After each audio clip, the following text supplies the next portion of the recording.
Bismillahirrahmanirrahim.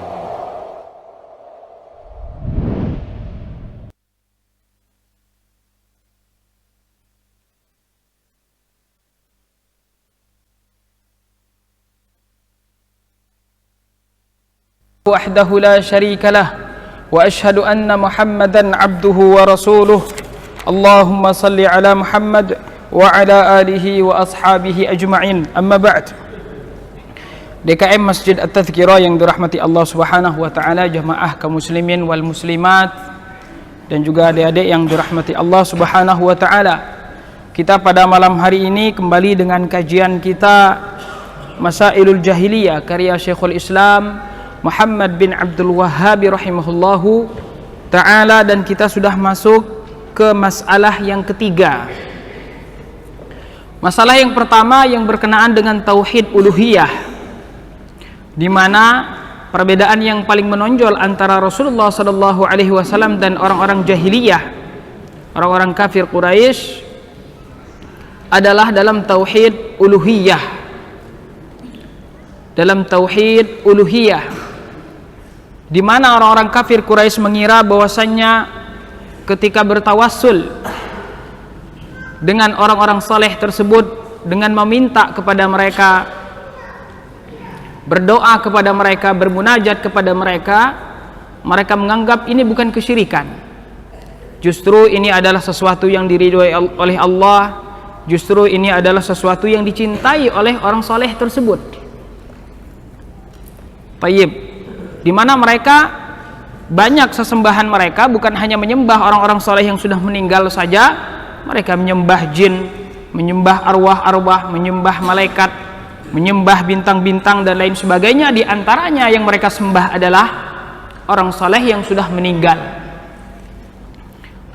Dan kesyirikan ini bukan kesyirikan yang pertama terjadi di zaman Rasulullah SAW, tapi pertama kali terjadi kesyirikan ini adalah di zaman Nabi Nuh alaihi salam, dan permasalahannya, kasusnya sama, terlalu berlebih-lebihan kepada orang-orang yang soleh, terutama ketika mereka sudah meninggal. Taib. Masalah yang kedua adalah orang-orang kafir Quraisy, mereka selalu berpecah belah dalam urusan dunia mereka dan juga dalam urusan agama mereka. Maka Rasulullah SAW menyalahi masalah ini, menyalahi apa yang ada di kaum kafir Quraisy yang selalu berpecah belah dalam perkara dunia dan juga dalam perkara agama. Maka Allah Subhanahu wa taala memerintahkan kita untuk bersatu di dalam perkara agama dan juga di dalam perkara dunia. Bersatu, barakallahu fiik. Bersatu di bawah naungan Al-Quran dan As-Sunnah. Bersatu di bawah naungan Al-Quran dan As-Sunnah sesuai dengan pemahaman salaful ummah. Nah, kemudian masalah yang ketiga yang akan kita bahas pada malam hari ini adalah qala rahimahullahu ta'ala anna mukhalafata waliyil amri wa adamal inqiyadi lahu fadilah. Ini yang mereka anggap oleh orang-orang kafir Quraisy, bahwasannya menyalahi waliul amri, menyalahi pemerintah, berseberangan dengan pemerintah, tidak mentaati pemerintah, keluar dari pemerintah, mengkhianati pemerintah, wa adamal inqiyadi lahu, dan tidak tunduk kepada pemerintah, ini adalah sesuatu yang fadilah, sesuatu yang baik, yang bagus, yang memiliki keutamaan. Ini pemahaman orang-orang kafir Quraisy. Artinya keluar dari pemerintah, tidak taat kepada pemerintah, membangkang terhadap pemerintah, keluar dari pemerintah, ini adalah bagian keutamaan bagi mereka. Wasam'a wa ta'ata, terlalu gede ya Pak. Wasam'a wa ta'ata lahu dhullun wa mahanah. Dan kebalikannya menurut mereka, pada saat rakyat mendengar pemerintahnya, taat kepada pemerintahnya, ini adalah dhullun wa mahana. Ini adalah sesuatu kehinaan bagi mereka, sesuatu yang hina. Jadi kita ini hina kalau taat kepada pemerintah menurut mereka, orang-orang kafir Quraisy. Wa khalafahum Rasulullah sallallahu alaihi wasallam, maka perkara ini diselisihi oleh Rasulullah sallallahu alaihi wasallam. Wa amara bis sam'i wa ta'ati lahum wan nasihah, dan Rasulullah perintahkan kita untuk mendengar dan taat kepada pemerintah kita, pemerintah Islam, dan juga memberikan nasihat yang sebagaimana yang dikatakan oleh Rasul sallallahu alaihi wasallam, salah satu dari hadis yang terkenal ya, mungkin anak-anak kita hafal, ad-dinun nasihah, agama itu adalah nasihat. Para sahabat bertanya, liman ya Rasulullah, untuk siapa ya Rasulullah? Lillahi wa li kitabihi wa li rasulihi wa li a'immatil muslimin. Nasihat untuk pemerintah. Nah, nasihat untuk pemerintah inilah maknanya kita mendengar apa yang mereka sampaikan, taat pada perkara-perkara yang tidak di dalam bermaksiat kepada Allah Subhanahu wa taala, tidak keluar dari mereka, tidak memberontak, bahkan tidak melakukan demo. Tayyib. Ini namanya nasihat kepada pemerintah. Wa ghalladha fi dzalika wa abda fihi wa a'ad, dan dipertegas oleh Rasulullah sallallahu alaihi wasallam akan hal ini, dan diulangi oleh Rasulullah sallallahu alaihi wasallam. Tayyib. Bapak Ibu yang dirahmati Allah, hadis yang berkenaan dengan taat kepada pemerintah ini tentunya sangat banyak sekali, dan sebelum itu adalah firman Allah Subhanahu wa taala di dalam surat An-Nisa, ya ayyuhalladzina amanu athi'ullaha wa athi'ur rasula wa ulil amri minkum. Wahai orang-orang yang beriman, athi'ullah, taatlah kepada Allah, ketaatan yang mutlak. Wa athi'ur rasul, dan taatlah kepada Rasul, begitu juga ketaatan yang mutlak. Kemudian setelah itu Allah katakan wa ulil amri minkum, artinya ketaatan kepada waliul amri di sini masuk ke dalamnya al ulama wal umara. Tayyib, pemerintah dan juga dengan para ulama, al ulama wal umara. Tayyib, kita mendengar kata mereka, kita taat kepada mereka selagi tidak dalam perkara kemaksiatan kepada Allah Subhanahu wa taala. Selagi di jalur Allah dan Rasulnya kita taat. Tapi ketika sudah keluar dari jalur Allah dan Rasulnya, maka kita tidak boleh taat. Karena hadis yang diriwayatkan oleh Imam Ahmad, la ta'ata li makhluqin fi maksiatil khaliq. Tidak ada ketaatan kepada makhluk yang di dalamnya terdapat kemaksiatan kepada Khaliq. Tidak boleh kita taat kepada pemerintah pada perkara yang di dalamnya terdapat kemaksiatan kepada Allah Subhanahu wa taala. Tetapi apakah kita tidak taat dalam perkara ini kemudian membuat kita tidak taat kepada semua keadaan? Tidak demikian. Nah, ini yang disampaikan oleh para ulama-ulama kita, bahwasanya pada saat ini perkara yang sifatnya maksiat kita tidak boleh taat, karena ada titah yang lebih tinggi daripada titah pemerintah, yaitu pencipta dan pengatur para pemerintah kita, Allah Subhanahu wa taala. Tetapi bukan berarti kita boleh keluar dari mereka gara-gara maksiat yang satu ini. Bukan berarti kita boleh memberontak kepada mereka gara-gara permasalahan yang satu ini. Tayyib. Maka dari itu hadis Bukhari dan Muslim, Rasulullah sallallahu alaihi wasallam mengatakan isma'u wa ati'u, taatlah, mendengarlah dan taatlah kita kepada pemerintah kita, illa an tarau kufran bawahan, kecuali kalau kalian telah melihat kufran, kekufuran. Antarau, melihat kufran bawahan, kekufuran, kekafiran yang jelas yang mereka lakukan. Tayyib.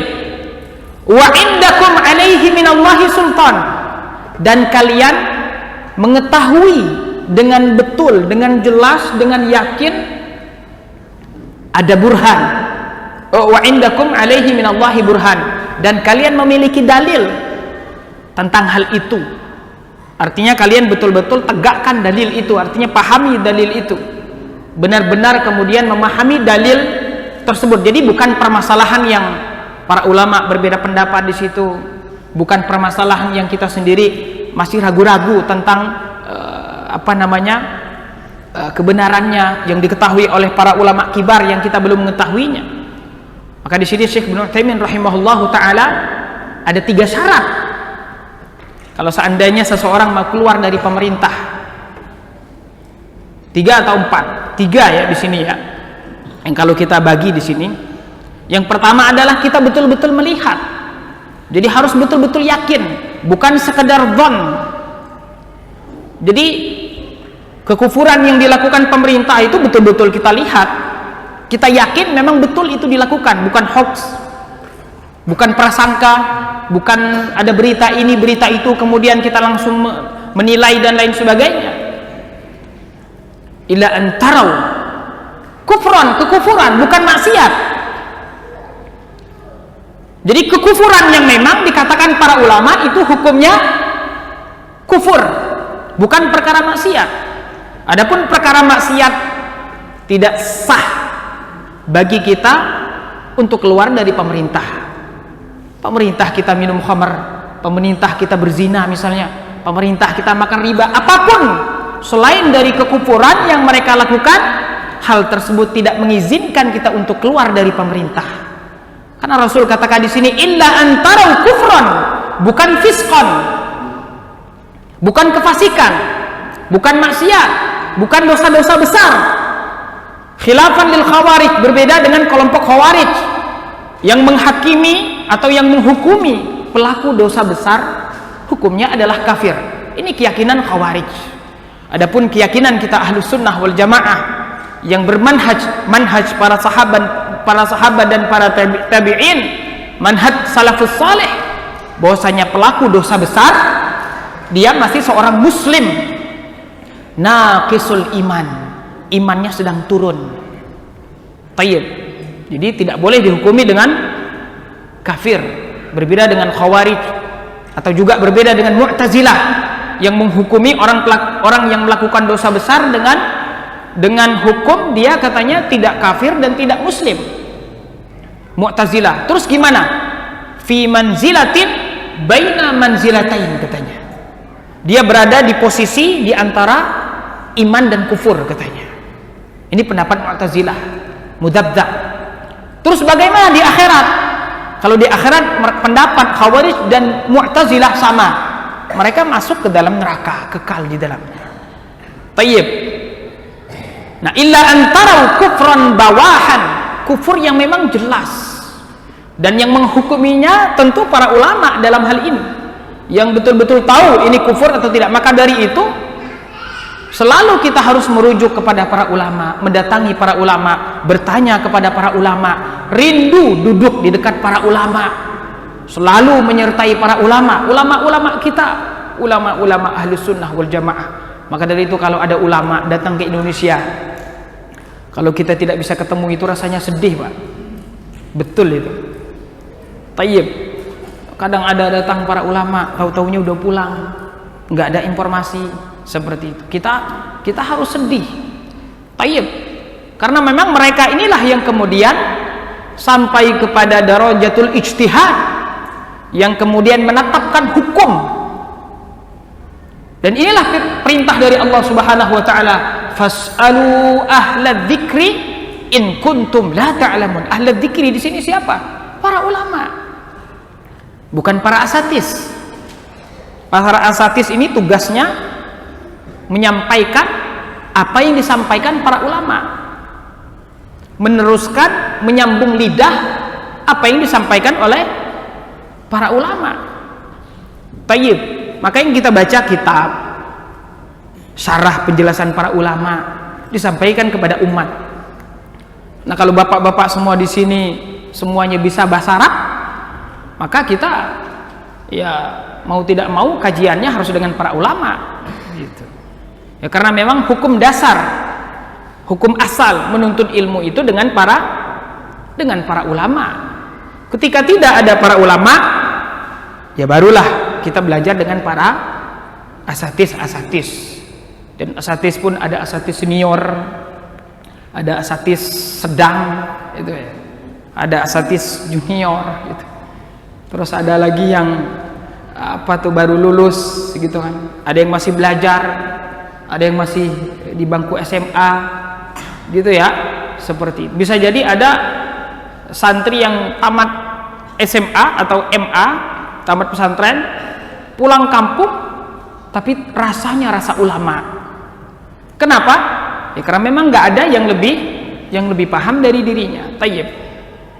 Nah, Bapak Ibu yang dirahmati Allah Subhanahu wa taala, maka di sini kita sangat butuh sekali dengan para ulama untuk memastikan ini kufur atau bukan.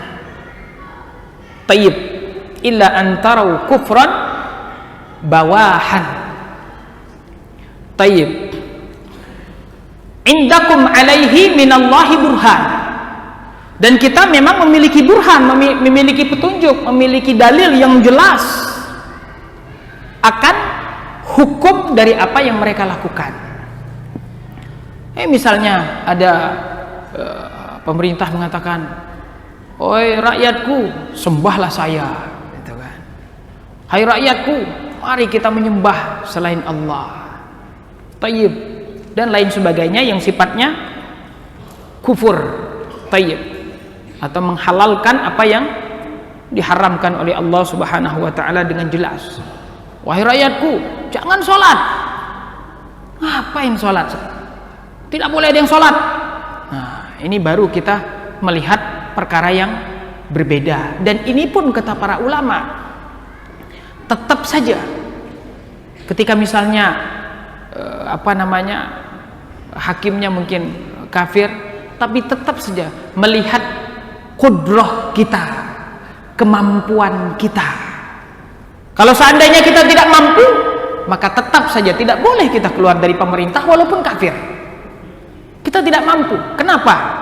Karena mafsadahnya, mudaratnya lebih besar daripada maslahatnya.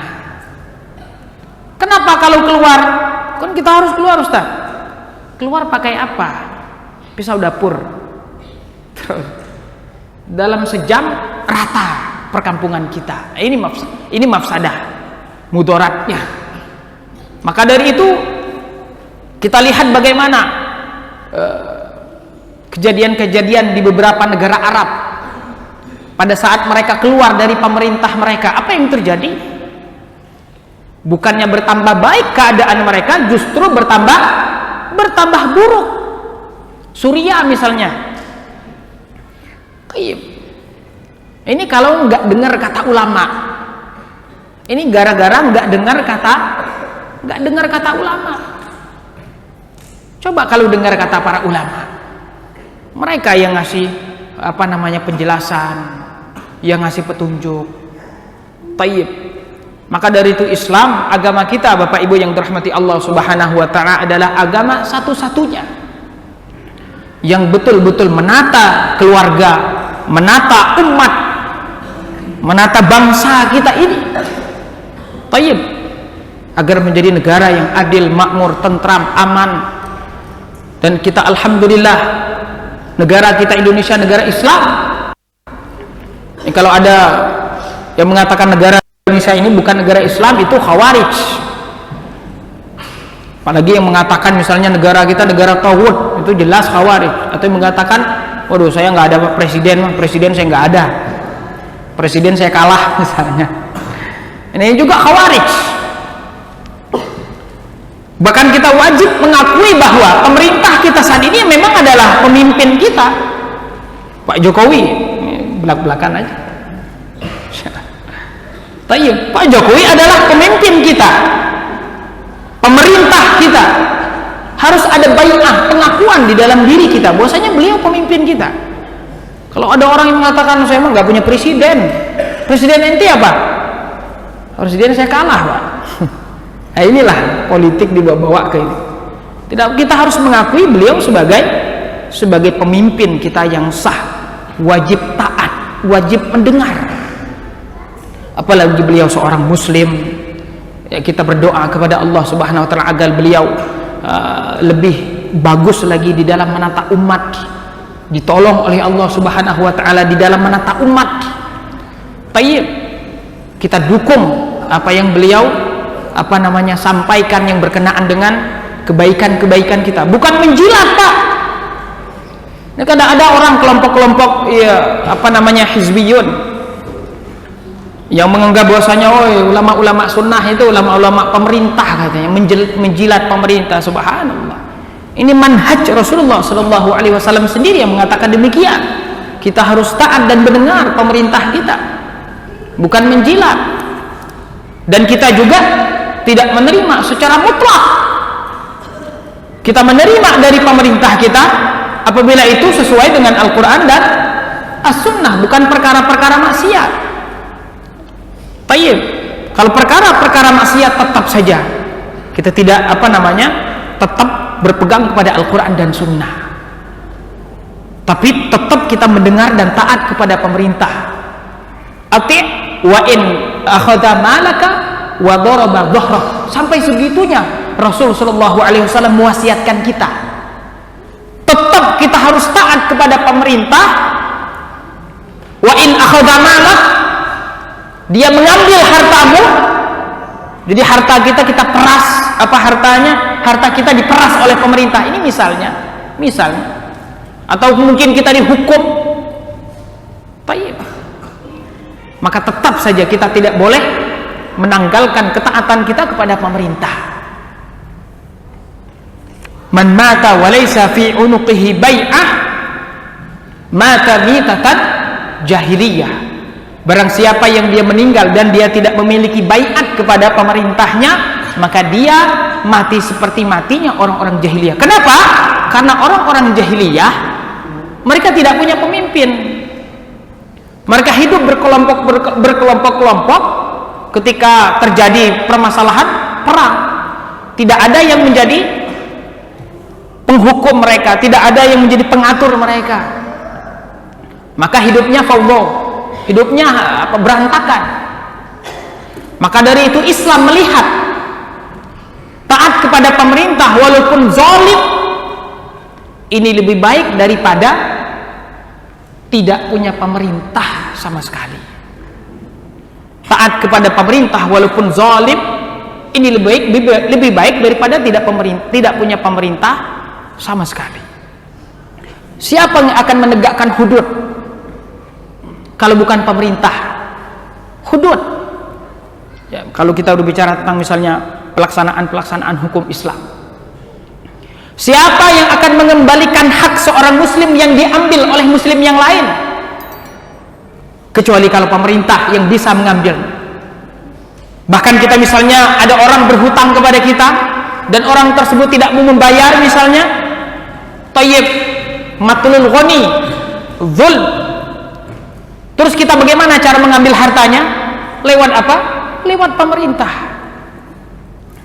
Tayyib, yang menentukan kapan kita puasa, kapan kita id, kapan kita melakukan hal-hal lainnya yang berkenaan dengan kemaslahatan umum, kemaslahatan umat Islam. Siapa yang menentukannya kalau bukan pemerintah? Siapa yang memberikan kepada kita keamanan untuk datang ke masjid, untuk kita tenang, tentram, belajar di rumah kita, belajar di sekolah kita, belajar di masjid-masjid kita? Siapa yang memberikan keamanan kalau bukan pemerintah? Tayyib. Kalau ada orang yang mencuri misalnya barang kita, tayyib, kalau tidak ada pemerintah, kepada siapa kita akan mengadu? Kita datangi orang itu, kemudian orang datang lagi, kemudian perang tidak henti-hentinya. Tayyib, ada yang mencuri potong tangan, kalau sudah sesuai dengan syarat-syaratnya, mencuri mulai dari rubu' dinar dan mencuri barang yang tersimpan misalnya, syarat-syarat dari dipotongnya tangan seseorang. Taib. Terus siapa yang memotong tangan seseorang tersebut? Nah, kita sendiri misalnya harus pemerintah. Ada orang yang membunuh keluarga kita, kita tuntut kisos. Siapa yang kemudian menerapkan kisos dan lain sebagainya? Perkara suami istri, suami yang sudah lama tidak menafkahkan istrinya, tayyib, kemudian istri menggugat cerai, kepada siapa dia menggugat? Ada anak hasil dari zina, perempuan misalnya hasil dari zina, maka siapa yang akan menjadi walinya kalau bukan pemerintah dan lain sebagainya. Bapak Ibu yang dirahmati Allah, jadi adanya pemerintah walaupun zalim, ini adalah maslahat besar bagi seluruh umat Islam.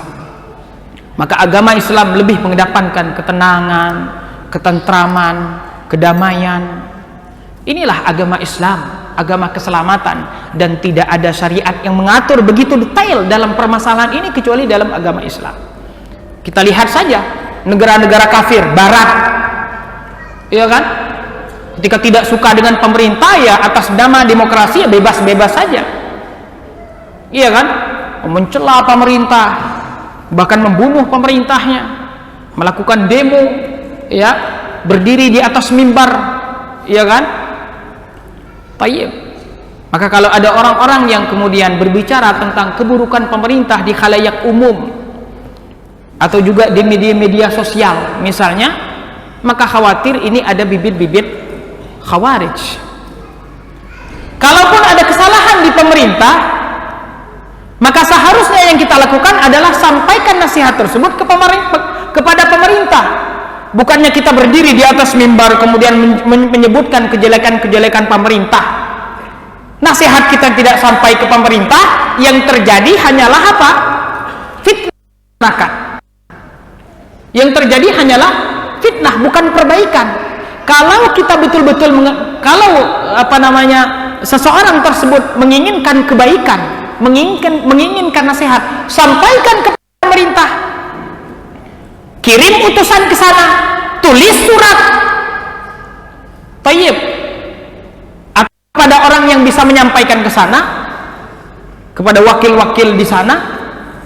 Nah, itu namanya nasihat.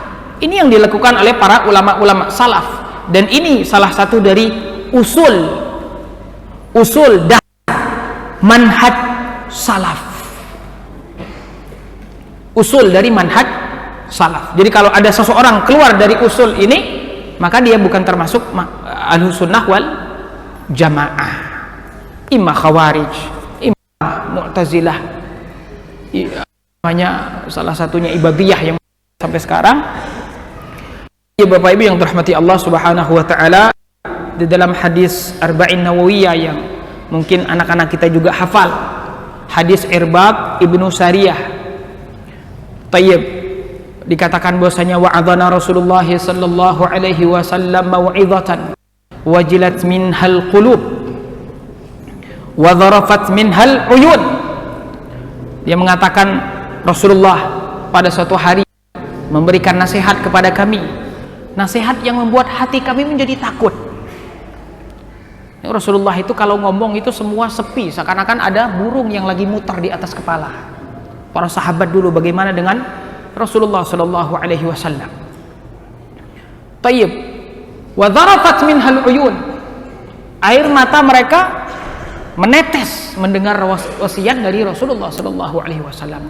Ka'annaha mau'izatu muwaddi'in. Seakan-akan dia adalah nasihat perpisahan. Maka apa yang dikatakan oleh Rasul sallallahu alaihi wasallam? Alaikum bis-sam'i wa ta'ati. Rasul mewasiatkan kepada kita, dan ini adalah salah satu dari dalailun nubuwah beliau Rasulullah sallallahu alaihi wasallam. Keadaan akhir zaman, permasalahan rakyat dengan pemerintah, ya, kezaliman dan kefasikan yang dilakukan oleh pemerintah, tayyib, yang bagi orang-orang Khawarij dan Mu'tazilah mengharuskan mereka keluar dari pemerintah. Tapi Rasul sallallahu alaihi wasallam mewasiatkan kepada kita apa? Alaikum bisam'i wa ta'ah. Kalian harus tetap berpegang kepada wasiat Rasul sallallahu alaihi wasallam ini, dengar dan taat kepada pemerintah. Wa in ta'ammara 'alaikum 'abdun habasyi. Walaupun yang menjadi pemimpin kalian itu adalah seorang budak Habasyah. Budak dari Habasyah yang secara syarat tidak memenuhi syarat. Seharusnya yang menjadi pemimpin siapa? Orang merdeka. Habasyah. Tayyib. Wa in ta'ammara 'alaikum 'abdun habasyi. Jadi siapapun yang menjadi pemimpin dengan cara apapun, kalau dia sudah menjadi pemimpin, tayyib, maka dia adalah pemimpin kita, walaupun secara persyaratan belum sempurna atau tidak sempurna. Wa in ta'ammara 'alaikum 'abdun habasyi wa innahu man ya'ish minkum fasayara ikhtilafan katsira. Dan siapa nanti yang akan hidup setelah ini, maka dia akan melihat perbedaan yang banyak. Shadaqa Rasulullah sallallahu alaihi wasallam. Betul. Apa yang disampaikan oleh Rasul betul-betul terjadi. Siapa yang hidup nanti dia akan melihat perbedaan yang banyak. Hitam jadi putih, putih jadi hitam. Sunnah jadi bid'ah, bid'ah jadi sunnah. Tayyib, bahkan syirik jadi tauhid, tauhid jadi syirik. Zaman sekarang Bapak Ibu yang dirahmati Allah. Maka kalau kita tidak belajar, ya pusing kita. Fitnah yang begitu besar di media televisi, di YouTube, di Facebook, Instagram, apalagi Pak, Twitter, apalagi Pak, WhatsApp ya. Tapi kayaknya biasa-biasa aja sih Ustadz kayaknya. Kok Ustadz kayak takut banget? Tayyib. Karena memang terkadang fitnah Bapak Ibu yang dirahmati Allah. Ketika dia muncul, sedikit yang tahu. Ulama yang pertama kali tahu, oh ini fitnah ini. Tapi bagi kita orang awam melihat, ya biasa-biasa aja sih kayaknya. Kok Syekh takut banget, was-was banget, iya kan? Maka fitnah ketika dia muncul, sedikit yang tahu, para ulama ahlul ilmi yang tahu. Tapi ketika fitnah tersebut sudah berlalu, umat sudah adul, umat sudah terpuruk, umat sudah hancur, umat sudah lemah, umat sudah kalah, baru umat ngeh, waduh, ternyata fitnah ini ternyata musibah ini. Oh ini ternyata hancur kita sehancur-hancurnya. Kenapa nggak dari dulu? Kenapa nggak dengar kata para ulama? Tayyib. Nah, Bapak Ibu yang dirahmati Allah, Rasulullah mewasiatkan kepada kita, wa in ta'ammaru 'alaikum 'abdun habasyi.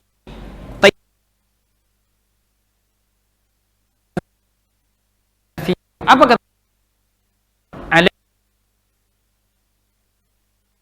Berpeganglah sunnah Rasul wa sunnatil khulafa'ir rasyidin al-mahdiyyin, dan sunnah para khulafa' ar-rasyidin, Abu Bakar, Umar, Uthman, Ali, Hasan, Tayyib, Hasan ibnu Ali, Tayyib, addu 'alaiha bin nawajid.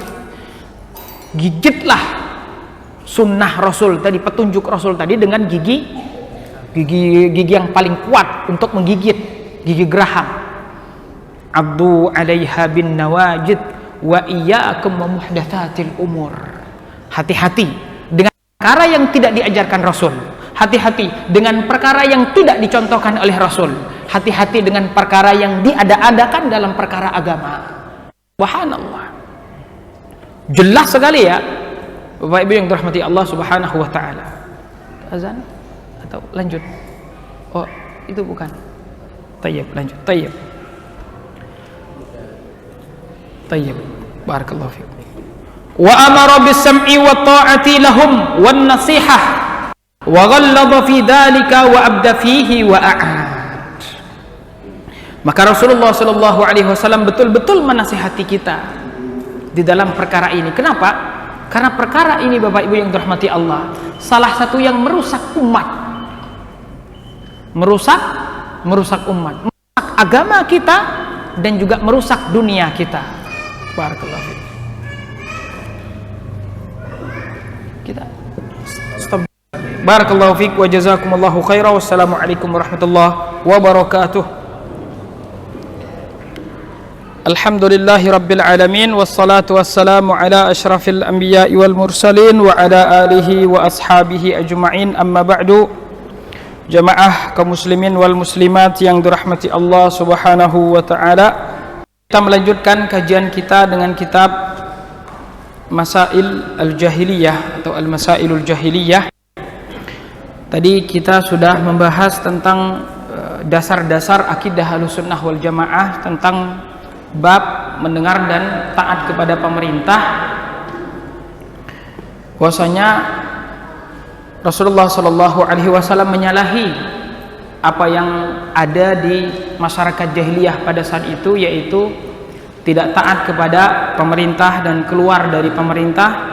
Maka Rasulullah Shallallahu Alaihi Wasallam menyalahi dari apa yang ada di kalangan jahiliyah, dan ini menjadi manhaj Ahlussunnah wal Jamaah, bahkan menjadi salah satu dari usul manhaj Ahlussunnah wal Jamaah, taat dan patuh kepada pemerintah selagi tidak dalam perkara kemaksiatan kepada Allah Subhanahu wa taala.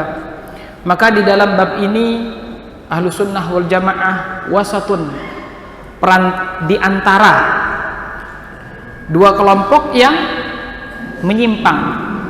Kelompok pertama yang meninggalkan ketaatan kepada pemerintah, keluar dari pemerintah, mencela pemerintah. Kemudian ada satu lagi bersebelahan juga yang menjilat pemerintah, benar dan salahnya, tidak melihat, tidak menimbang Al-Quran dan Sunnah, ya, ikut irama pemerintah yang benar atau salah, pokoknya diikuti, tidak melihat Al-Quran dan Sunnah, tidak melihat apa yang telah Allah tetapkan dan Rasul tetapkan. Ini dua ini adalah kelompok yang menyimpang.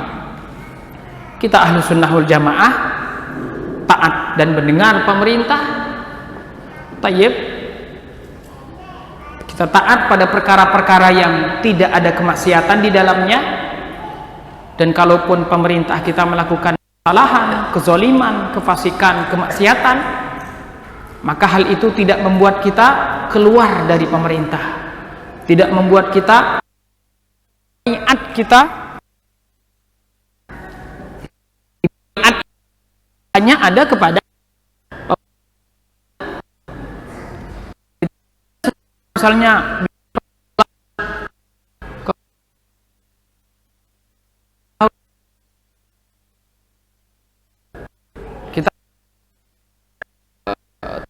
kita tidak boleh berbaiat kecuali kepada pemerintah.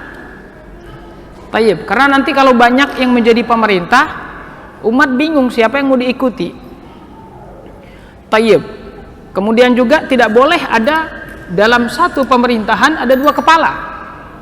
Ular saja kepalanya satu. Kalau ada dua bingung, satu ke belakang, yang satu ke depan, maka tidak akan bisa berjalan dengan baik kalau ada dua pemimpin di situ. Maka hanya satu pemimpin yang awal, pemimpin yang pertama. Tayyib. Dan tidak boleh keluar dari pemerintah, tidak boleh mencela pemerintah, tidak boleh menjelek-jelekan pemerintah. Ini adalah manhaj kita, dan kita mendoakan pemerintah kita, karena apabila pemerintah kita baik, maka insya Allah umat ini juga akan baik. Keadaan dari pemerintah, kebaikan yang dari pemerintah tadi akan tersebar kepada rakyatnya juga. Tayyib. Tapi kalau pemerintahnya buruk, maka otomatis akan berpengaruh kepada rakyatnya juga. Tayyib. Maka pemerintah yang baik ini sangat penting dan mendapatkan keutamaan dari Allah Subhanahu wa taala. Salah satunya hadis yang di dalam Sahih Bukhari, sab'atun yudhilluhumullahu fi dhillih yauma la dhilla illa dhilluh. Ada 7 macam naungan Allah Subhanahu wa taala di akhirat nanti, yang mana tidak ada naungan pada saat itu kecuali naungan dari Allah Subhanahu wa taala. Yang pertama adalah imam yang adil. Maka ketika dia baik, maka baik pula kemudian dia urusannya di akhirat. Dan ketika dia zalim, ketika dia fasik, maka urusannya dengan dirinya dan Allah Subhanahu wa taala. Ketika dia zalim, maka Allah Subhanahu wa taala tidak tidur. Ketika dia zalim, Allah Subhanahu wa taala tidaklah melupakannya, tidaklah Allah Subhanahu wa taala meninggalkannya. Para malaikat terus mencatat amal perbuatan kita, termasuk kezaliman yang dilakukan oleh kita atau dilakukan oleh pemerintah kita. Jadi kita jangan khawatir. Kalaupun hak kita di dunia tidak bisa kita dapatkan, maka hak kita pasti akan kita dapatkan di akhirat nanti. Jangankan urusan antara pemerintah dan rakyat atau antara rakyat dengan rakyat, urusan antara binatang dengan binatang juga itu sampai di kisos. Binatang ini menzolimi binatang yang lain, di akhirat tetap akan ditegakkan keadilan oleh Allah Subhanahu wa taala antara para binatang. Kemudian setelah itu mereka menjadi tanah. Dan kita manusia akan dihisab antara dua hisab yang akan kita lalui, hisaban yasiro atau hisaban asiro. Hisab yang mudah, hisab yang mudah. Dosa kita di dunia ditutupi oleh Allah Subhanahu wa taala, tidak ketahuan orang. Di akhirat nanti kita mengakui dosa kita, Muhammad melakukan ini, mengakui dosa yang kita lakukan, tetapi kita diampuni oleh Allah Subhanahu wa taala pada saat itu. Itulah hisaban yasiro, hisab yang mudah. Tetapi hisaban asiro, inilah hisab yang sulit, yang akan membawa kita kepada kekhawatiran surga atau neraka. Maka penting Bapak Ibu yang dirahmati Allah, kita untuk selalu memperbaiki tauhid kita, akidah kita, dan juga tidak larut di dalam kemaksiatan. Kalau kita terjatuh kepada kemaksiatan, akui itu adalah maksiat. Berdoa kepada Allah, ya Allah perbaikilah saya, ya Allah berikanlah kepada saya kekuatan untuk memperbaiki diri, ya Allah bukakanlah pintu taubatmu untuk saya, ya Allah. Tayyib, niat untuk bertaubat dan segerakan diri untuk bertaubat sebelum nyawa sampai di tenggorokan atau kerongkongan, malam yugharghir, dan juga sebelum matahari terbit dari barat. Tayyib, Bapak Ibu yang dirahmati Allah Subhanahu wa taala, maka kita Ahlus Sunnah wal Jamaah wasatun di antara dua kelompok yang menyimpang tadi. Tayyib, kata Imam Ahmad, "Lau kana lana da'watun mustajabatun la ja'alna lisultan." Imam Ahmad mengatakan, kalau kami punya dakwah yang mustajab, dakwah yang kita istilahnya yang diijabah oleh Allah Subhanahu wa taala, maka sudah kami jadikan doa tersebut untuk pemerintah. Karena ketika mereka baik, maka akan baik pula rakyatnya, akan menebarkan kebaikan, keadilan dan lain sebagainya. Ketika dia buruk, maka apa yang terjadi dengan rakyatnya? Tetapi baik dan buruknya pemerintah, Bapak Ibu yang dirahmati Allah, sesungguhnya tergantung kepada rakyatnya terlebih dahulu. Ketika rakyat itu benar, ini disampaikan oleh para ulama, Syekh Ibnu Taimin dan Syekh Saleh Fauzan dan lain sebagainya. Apabila rakyat itu benar, apabila rakyat itu baik, maka pemerintah juga mau tidak mau dia juga harus baik walaupun dengan terpaksa. Kalau kita rakyatnya baik, kalau kita rakyatnya benar, maka mau tidak mau pemerintah kita akan ikut benar walaupun dia terpaksa. Artinya apa? Sangat penting sekali kebaikan dari rakyatnya terlebih dahulu. Maka bagaimana keadaan kita? Ini kencang lagi nih, Tayyib. Bagaimana keadaan kita? Begitulah orang yang akan menjadi pemimpin kita. Maka kita lihat saja rakyat kita seperti apa, itulah gambaran dari rakyat kita, pemimpin kita. Maka kalau kita ingin pemimpin yang baik, jujur, adil, tegakkan kebenaran, tegakkan ketauhidan, tegakkan kejujuran pada diri kita terlebih dahulu. Sebelum kita berbicara sesuatu yang lebih tinggi, tegakkan keadilan pada diri kita, tegakkan keadilan pada keluarga kita, pada masyarakat kita. Tayyib. Abdul Malik bin Marwan, salah satu khalifah di zaman Bani Umayyah, ketika dia mendengar ada orang-orang yang berbicara tentang ini pemerintah begini-begini, kemudian dia kumpulkan rakyatnya, dia mengatakan, ayyuhan nas,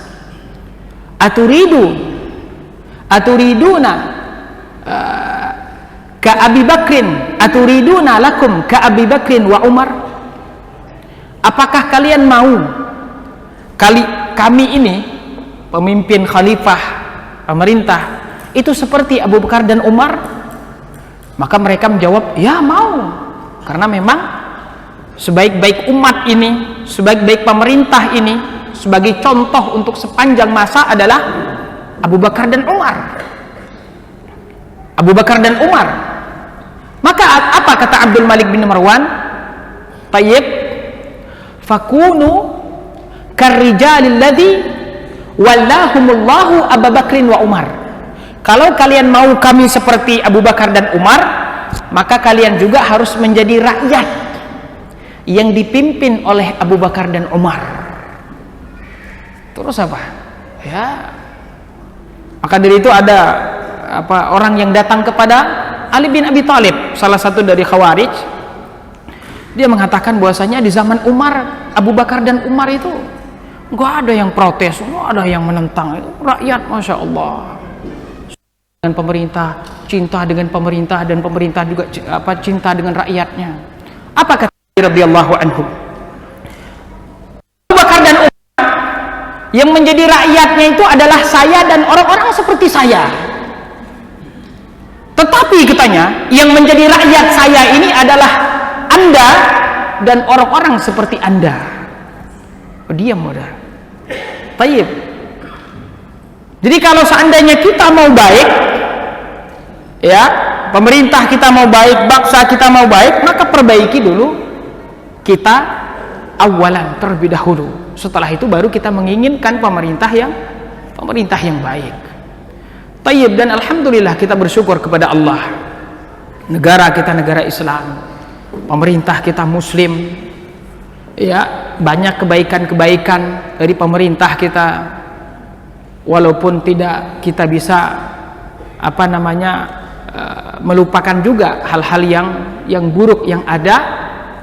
Bukan berarti kita membenarkan yang buruk, kita akui, tetapi di sini kita berdoa kepada Allah Subhanahu wa taala agar Allah Subhanahu wa taala memperbaiki pemerintah kita, memberikan taufik kepada pemerintah kita. Ya ayyuhalladzina amanu isbiru wasabiru warabitu wattaqullaha la'allakum tuflihun. Tayyib. Maka kata-kata Rasul tadi apa? Alaikum bis-sam'i wa ta'ah. Ini mengisyaratkan kesabaran yang harus kita pegang pada saat fitnah itu terjadi. Ya, sabar atas kezaliman pemerintah kalau itu adalah kezaliman. Dan tidak akan selama-lamanya kezaliman itu ada di muka bumi ini. Pasti suatu saat kezaliman itu akan sirna. Tidak di masa kita, sirna di masa-masa generasi-generasi setelah kita. Tayyib. Fir'aun yang begitu bengis, yang begitu kejam, yang sampai mengaku Tuhan. Tayyib. Alhamdulillah Indonesia beberapa yang menjadi presiden itu belum ada yang seganas Fir'aun. Tayyib. Tayyib. Tetapi tetap saja Nabi Musa alaihissalam dan Nabi Harun alaihissalam berucap kepada Fir'aun dengan kata-kata yang lemah, lembut dan lain sebagainya, dan akhirnya sirna juga kezaliman Fir'aun. Maka ketika kita misalnya melihat ada kezaliman dari pemerintah, menurut kita ya, kezaliman dari pemerintah, maka tidak lain ya, kewajiban kita kecuali bersabar. Hak pemerintah, apa yang diminta oleh pemerintah kita berikan, kita lakukan, kecuali sesuatu yang sifatnya maksiat. Dan hak kita ketika tidak diberikan oleh pemerintah, mintalah kepada Allah Subhanahu wa ta'ala. Kalau tidak diberikan di dunia, simpan untuk pahala di akhirat. Maka di sini orang-orang beriman butuh untuk sabar. Nah, Khawarij ini nggak bisa sabar dia. Maunya dia perubahan itu dalam sekejap, sehari semalam mau berubah. Tayyib, yang kemudian menghalalkan segala macam cara. Ya, baginya adalah yang penting berubah walaupun menumpahkan darah. Nah, manhaj Ahlussunnah wal Jamaah ini adalah menjaga agar darah tidak tumpah. Tayyib, karena satu orang muslim yang darahnya tumpah bukan karena kebenaran, itu lebih besar di sisi Allah Subhanahu wa ta'ala dari hilangnya dunia dan seisinya. Jiwa seorang muslim tumpah, seorang muslim meninggal tanpa hak. Artinya dia meninggal itu bukan karena dikisos, bukan karena dia begal misalnya, bukan karena dia apa yang dirajam misalnya, dia meninggal dizalimi. Itu lebih besar di sisi Allah Subhanahu wa ta'ala daripada sirnanya dunia ini dan seisinya. Bayangkan Bapak Ibu yang dirahmati Allah. Maka dari itu darah kita betul-betul mahal, dijaga oleh la ilaha illallah. Jangankan menghilangkan nyawa kita saja Bapak Ibu, menghilangkan nyawa kita, kehormatan kita saja tidak boleh diganggu. Maka dari itu ghibah itu kenapa dia dosa besar, mengganggu kehormatan kita. Padahal itu memang betul, saya itu perbuatan buruk saya, tapi diceritakan saya nggak ada di situ. Coba ghibah itu kan, itu saja tidak boleh. Bayangkan kehormatan seorang muslim. Harta kita mau dipakai, izin dulu minjam. Tayyib. Kalau mau diambil, tidak boleh lakukan akad jual beli dan lain sebagainya. Tidak boleh semena-mena harta kita diambil. Tanah kita dizolimi oleh orang lain saja bukan main dosanya. Iya. La'anallahu man ghayyara manaral ardi. Dilaknat oleh Allah Subhanahu wa ta'ala siapa yang mengambil harta kita. Dijaga Allah Subhanahu wa ta'ala. Jangankan nyawa kita, ada anggota tubuh kita yang saja yang dilukai. Iya, ada yang datang mukul saya misalnya sampai gigi saya misalnya patah, kisos, giginya dipatahkan, atau saya minta diat. Oh iya, hidung saya dipukul sampai misalnya jadi mancung misalnya. Bisa ya. Tidak mancung Pak ya, alhamdulillah ya. Tayyib. Maka luka saya kisos. Tayyib. Jari saya terluka dipatahkan dan lain sebagainya, kisos. Jadi kalau kita mau lihat Bapak Ibu anggota tubuh kita ini kalau diukur dengan kisos, dengan diyah kisos, itu mahal sekali manusia itu. Siapa yang menjaganya? Syariat Islam. Maka dari itu tidak boleh kemudian dengan mudah kemudian berpikir untuk menumpahkan darah. Nah itu tadi, ketika Islam melarang keluar dari pemerintah walaupun zalim, karena ada masalah besar di situ. Bahkan kalaupun pemerintah itu kafir, kita pun tidak boleh keluar dari pemerintah kecuali kalau kita mampu. Tayyib. Kalau pemerintahnya kafir. Tayyib. Nah, jadi ini kaidah-kaidah yang sepatutnya kita pahami Bapak Ibu yang dirahmati Allah Subhanahu wa taala. Kemudian kita lanjutkan. Kata beliau di sini, wa hadhihi sailu thalatha. Bapak-bapak nggak ada bukunya ya? Tayyib. Oh, di HP. Atau sudah hafal? Tayyib. Ini sebenarnya bukunya aslinya itu hanya berapa lembar ya Pak? 5 lembar gitu ya. Ini kalau fotokopi ini pun paling berapa, paling ini 10 apa berapa gitu ya. Kalau seandainya di fotokopi pun boleh, atau di internet itu sudah banyak terjemahannya, ada penjelasannya dari para ulama juga ada. Ya agar kita ada bukunya gitu kan. Kita semua, saya butuh dengan penjelasan beliau ini. Kita semua butuh, umat Islam butuh. Bukannya sekedar kita ketahui, kalian hafal masa ini masailul jahiliyah, sadar. Wa hadhil masailut thalathu allati jama'a bainaha fi sahha anhu fi sahih an innallaha yarda lakum thalathat. Tayyib, kata beliau masalahan tiga ini tadi adalah tentang tauhid uluhiyah. Tayyib, kemudian yang kedua adalah tentang fid dini wad dunya, kita bersatu dalam urusan agama dan juga dunia. Kemudian yang ketiga ini tentang taat dan patuh pada pemerintah. Tayyib, kata beliau ini yang kemudian diisyaratkan di dalam hadis Nabi sallallahu alaihi wasallam dalam Sahih Bukhari, innallaha, atau Sahih Muslim ya, saya agak lupa, yang penting di Sahih ya.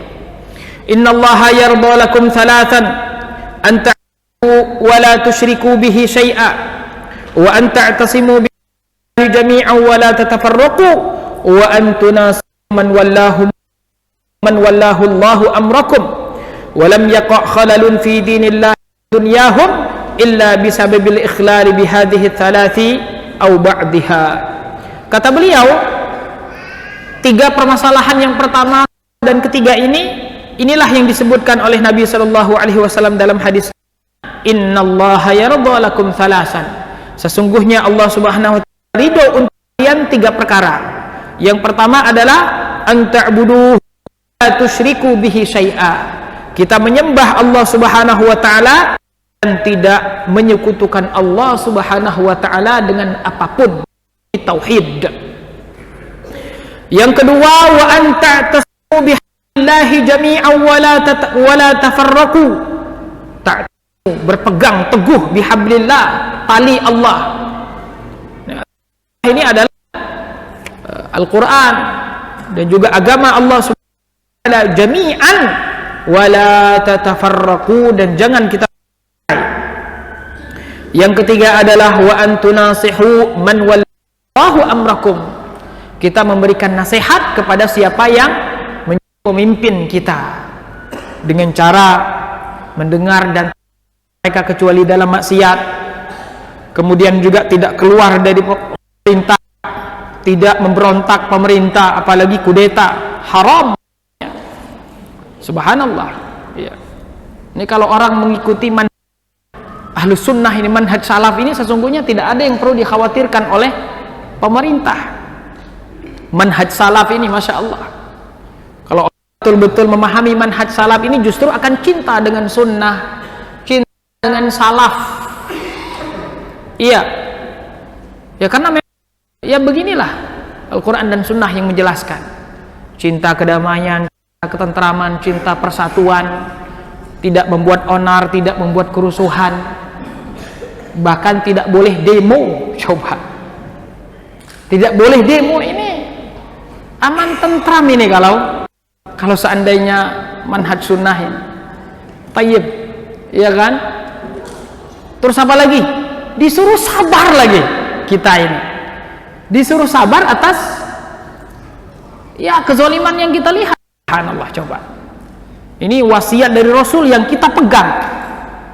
Kita sabar ini bukan karena takut, bukan karena pengecut, bukan karena kata orang itu apa ya, malas, ya kan? Malas ke Monas misalnya. Malas gak ke Monas, Pak, misalnya. Kita memang bukan malas ke Monas, bukan takut atau nggak ada ongkos ngumpul-ngumpul, bukan. Tapi kita lakukan itu karena taat kepada Allah dan Rasulnya. Tayyib, ngecut kita. Tayyib. Kadang kan orang-orang Khawarij itu kayak gitu. Ini ulama-ulama pemerintah itu penjilat, pengecut itu katanya. Ya, bawa senjata, bukan pengecut mas. Kalau ada Belanda datang ke Indonesia tuh nanti siapa tuh yang pengecut itu, ya kan? Kalau Belanda menjajah lagi maksud, kalau Jepang menjajah lagi tuh orang-orang Sunda tunjukkan bagaimana pembelaannya terhadap negara. Tayyib. Wa antunasihu man wallahu amrakum. Tayyib. Walam yaqa khalalun dinin nasi wa dunyahum illa bisababil ikhlali bihadhi salati au ba'diha. Kata beliau, walam yaqa khalal, dan tidak ada terjadi kerusakan, tidak ada kerusakan yang terjadi di dinin nasi, pada urusan agama manusia, wa dunyahum, dan juga dalam urusan dunia mereka. Jadi urusan akidah dan urusan perut, illa bisababil ikhlali bihadhihi ba'diha. Rusaknya dunia dan agama ini karena apa? Karena rusaknya atau menyimpangnya kita dari 3 perkara yang diwasiatkan oleh Rasul sallallahu alaihi wasallam tadi. Yang pertama adalah syirik. Ini kesyirikan ini memang seperti itu, membuat umat lemah, membuat umat pengecut. Mau ketemu sama musuh, ketemu sama pocong aja takut. Coba gimana mau perang dengan Belanda, gimana mau perang dengan Jepang kan, misal sama pocong aja takut ya, karena tauhidnya lemah. Maka dari itu nggak boleh kita nonton hantu Pak ya, anak-anak kita tuh ya, istri kita juga ya, Pak. Masih ada yang anak-anak itu yang nonton film hantu. Nggak, nonton film hantu ini mendidik kita setan. Oh, senang, iya kan? Memang itu yang diinginkan. Tayyib, WC aja takut. Benar nggak Pak? Apa ngomong dengan ini orang-orang zaman dahulu atau di sebelah lain ya? Siapa tahu ada gitu ya. Mudah-mudahan tidak ada lagi. Anak-anak nonton film hantu itu ke WC aja takut, ya kan? Beli gula ke toko itu, ke toko seafood, oh gelap takut. Itu ke sono ada itu, ke toko sana lewat kuburan, wah nggak lewat kuburan takut. Nah, ini mendidik kita supaya dengan setan, gitu ya. Ini sebab dari kesyirikan ini. Al-wala, kita juga ya tidak sesuai dengan Al-Quran dan Sunnah. Ini rusaknya tauhid kita, loyalitas kita yang seharusnya kita kepada orang Islam, kalau tidak punya, kalau lemah tauhidnya, dia justru akan loyal kepada orang kafir. Seharusnya kepada orang Islam. Kenapa? Karena tauhidnya lemah. Saudaranya orang Islam yang dia cintai, dia ayomi, dia sayangi, dia lindungi, dia makan, dia jaga. Taib, ini justru dia musuhi. Kenapa? Karena tauhidnya lemah. Taib, permasalahan yang menimpa dirinya, usaha bangkrut, stres, karena dulu dia tidak bertawakal kepada Allah, tauhidnya lemah. Ketika memulai pekerjaan tidak memulai dengan bismillah, ketika pekerjaannya bangkrut baru ingat masjid. Dulu kemana ya? Tayyib, ketika mendapatkan nikmat, yang dia puji adalah manusia, yang dia sanjung adalah manusia, dia lupa bersyukur kepada Allah Subhanahu wa ta'ala. Kenapa? Karena tauhidnya lemah. Permasalahan di masyarakat, permasalahan di umat ini memang awalnya dari rusaknya ketauhidan, sampai banyak bermunculan para dukun.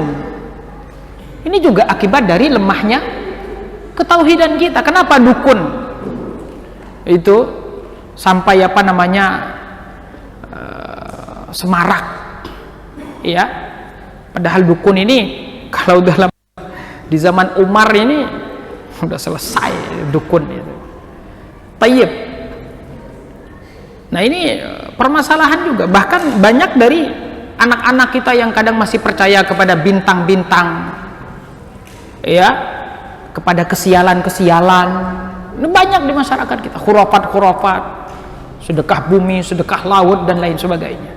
Ini menunjukkan lemahnya akidah kita, yang seharusnya kita bergantung kepada Allah yang maha kuat, yang seharusnya kita meminta kepada Allah yang maha pemurah, yang seharusnya kita minta penjagaan kepada Allah yang maha kuasa.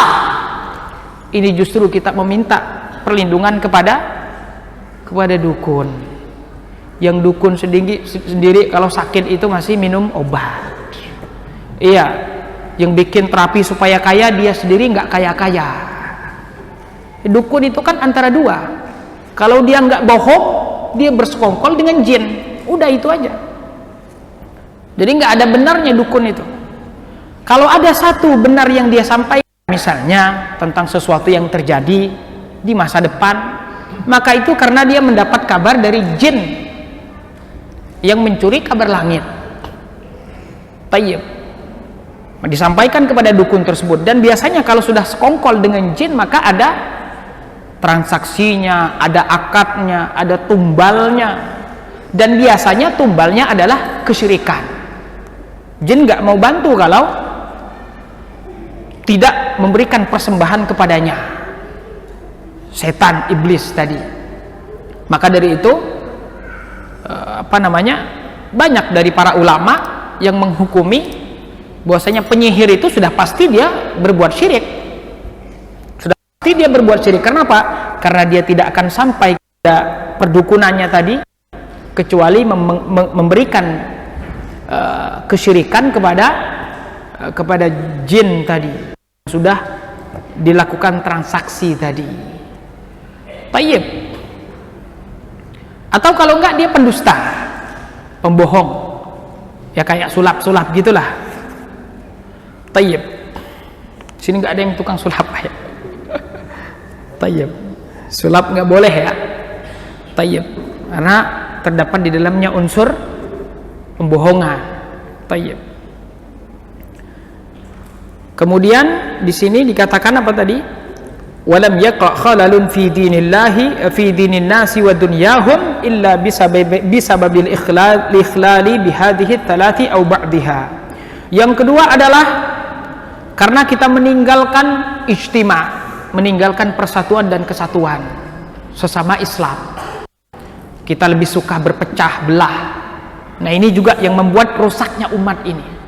Maka kita butuh, Bapak Ibu yang dirahmati Allah, untuk bersama-sama dalam perkara dunia, bersama-sama dalam perkara agama. Jauhi segala macam taklid, fanatik yang membuat perpecahan.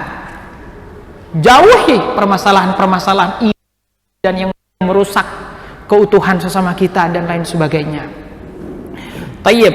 Kemudian yang ketiga adalah yang membuat kerusakan di masyarakat ini adalah, atau di bangsa itu adalah, seseorang yang tidak taat dan patuh kepada pemerintah muslimnya, sehingga apa yang terjadi adalah kekacauan, kebakaran, pemberontakan, pembunuhan, darah di mana-mana dan lain sebagainya. Saya ingat dulu waktu di Mesir di zaman Husni Mubarak. Saya ke Mesir itu tahun 2005. Itu masih Presiden Husni Mubarak. Tayyib. Presiden Husni Mubarak, Masya Allah, kita temukan apa? Kedamaian, ketentraman. Kita kalau keluar rumah itu jam 3 pagi itu aman-aman saja. Tapi ketika terjadi kudeta, tayyib, maka itu presiden juga pusing dengan urusan rakyatnya, yang kemudian akhir dengan pengunduran diri Husni Mubarak. Tayyib. Maka apa yang terjadi kemudian? Negara dipegang oleh militer. Maka ketika negara dipegang oleh militer, ya tidak semua itu kan untuk memperbaiki keadaan. Orang-orang di penjara keluar, coba. Ada orang yang ganggu ini, kita mau ngelapor kepada siapa? Polisi tutup. Iya, mau ngadu ke hakim, hakimnya saja sembunyi. Suara dar-dor yang kita dengar. Memang betul kata para ulama, ya. Tayyib. tahun kita dengan imam yang zalim, fasik, lebih baik daripada 1 hari atau 1 malam tanpa pemimpin. Akan bingung kita mau kemana kita ngadu, mau minta perlindungan kepada siapa kalau tidak ada pemimpin. Maka adanya pemimpin ini adalah rahmat dari Allah yang harus kita jaga. Jangan sampai kita kemudian merusak keutuhan, merusak persatuan gara-gara perut. Ini karena gara-gara perut ini Pak, kadang orang itu rusuh. Makanya kalau perutnya sudah diisi biasanya adem, tentram itu. Tayyib. Makanya aksi itu kalau tidak ada konsumsi itu katanya menjadinya anarkis. Tapi kalau ada konsumsi nanti katanya akan ini dan itu. Karena memang banyak kadang permasalahan apa? Permasalahan perut ini yang kemudian membuat orang keluar dari pemerintah. Atau masalah ideologi seperti Khawarij. Atau masalah iri dengki kepada saingan dan lain sebagainya. Tetapi yang banyak ini adalah masalah perut.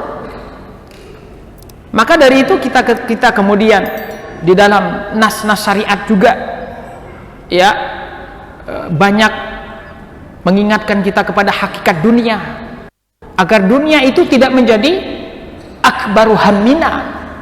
Karena kalau dunia menjadi sesuatu yang paling besar di hati kita, maka orang akan mudah menghalalkan segala macam cara untuk mendapatkan dunia tersebut. Ke harga mahal misalnya ketika haknya tidak diberikan oleh pemerintah, melakukan perlawanan, melakukan kudeta, melakukan ini dan itu. Tayyib. Maka dari itu Nabi SAW ketika Abu Ubaidah Al-Jarrah membawa jizyah dari Bahrain, maka kemudian Nabi SAW bersabda, mal faqru akhsha alaikum, kata Rasul, bukanlah kefakiran kalian yang saya khawatirkan. Jadi Rasul itu nggak khawatir kalau umatnya fakir. Kenapa? Karena memang dunia kita ini telah dijamin oleh Allah Subhanahu wa ta'ala. Maka Rasul tidak khawatir dunia ini akan dibuka untuk umat Nabi Muhammad SAW.